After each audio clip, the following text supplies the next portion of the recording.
रमेश गोपी नाम के एक लड़के को उसके दोस्तों ने अखबार में एक विज्ञापन दिखाया जिसमें लिखा हुआ था कि मुंबई में कुछ एक्टर्स की जरूरत है।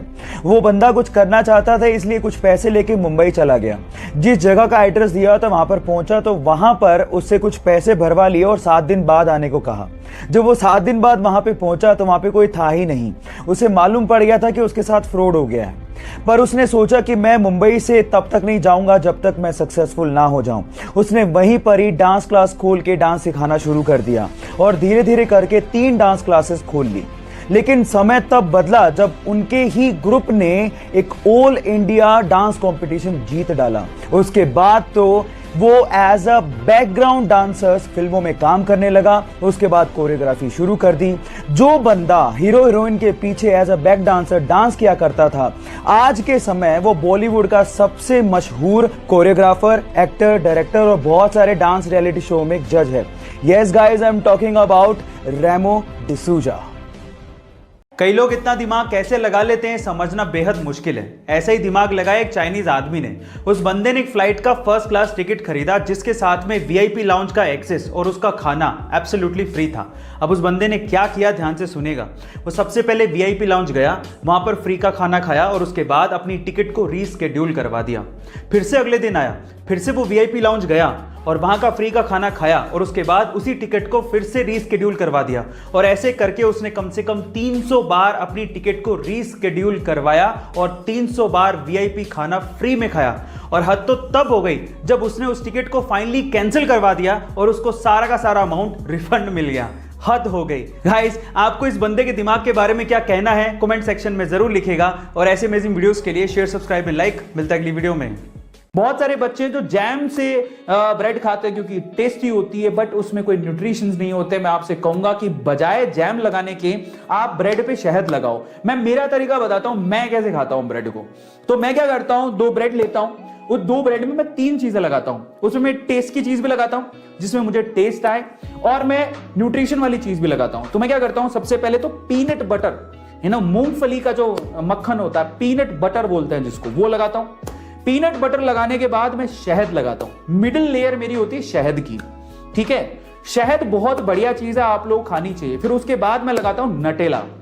नटेला लगाता हूं मैं स्वाद के लिए। मैं तीनों चीज की लेयर लगाता हूं, उस पर एक ब्रेड लगाता हूं और फिर मैं उसको खाता हूं। और ये मेरा मतलब बहुत, मुझे नहीं लगता कि ऐसा कोई करता होगा, पर मैं करता हूं और ये मेरी खुद की रेसिपी है। तो अब इसको और भी स्वादिष्ट बनाने के लिए आप ब्रेड को थोड़ा सेक लो।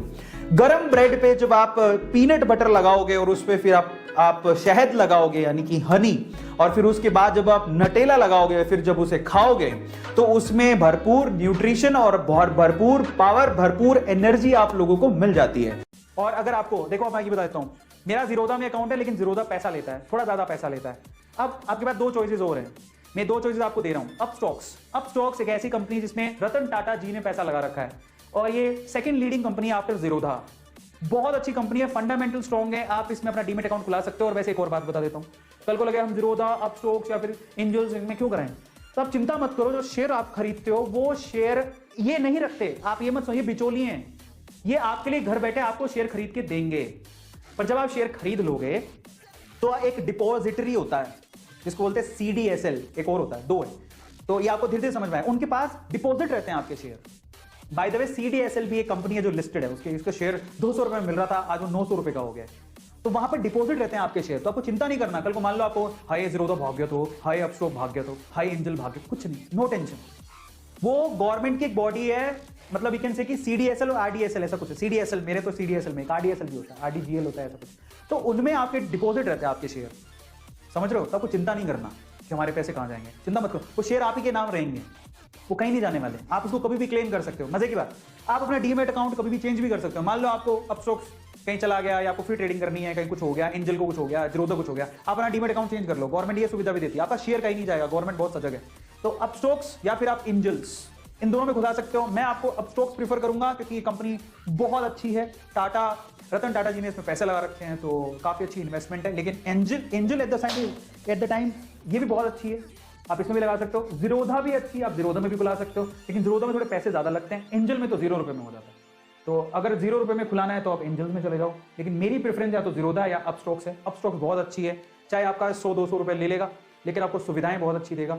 तो पर आपकी मर्जी है, इफ यू वांट, अभी 500 रुपए हैं तो जीरोधा में खुला लो, 200 रुपए हैं तो अपस्टॉक्स में खुला लो, अगर नहीं देना चाहते कुछ भी एंजल में खुला लो, सब डीमेट अकाउंट है, सबसे आप ट्रेडिंग कर सकते हो, सबकी सुविधाएं अच्छी, कोई भी प्रॉब्लमेटिक नहीं है। और भी हैं जिसमें आपकी मर्जी, लेकिन अगर आपको अपस्टॉक्स में या फिर एंजल्स में खुलाना है तो लिंक डिस्क्रिप्शन बॉक्स में गिवन है, क्लिक करो, फटाफट से खुल जाएगा। आज रात को सारी की फॉर्मेलिटी खत्म कर लो, दैट्स इट। और ये रियल स्टोरी है। आज से 4 दिन पहले आई गॉट अ मेल, एक लड़की ने मुझे मेल किया। वो लिखते हैं उस मेल में कि उसका 9th में, 10th में, 11th में परफॉर्मेंस बहुत एक्स्ट्रा ऑर्डिनरी था। स्कूल में वो हर बार टॉप रहती थी।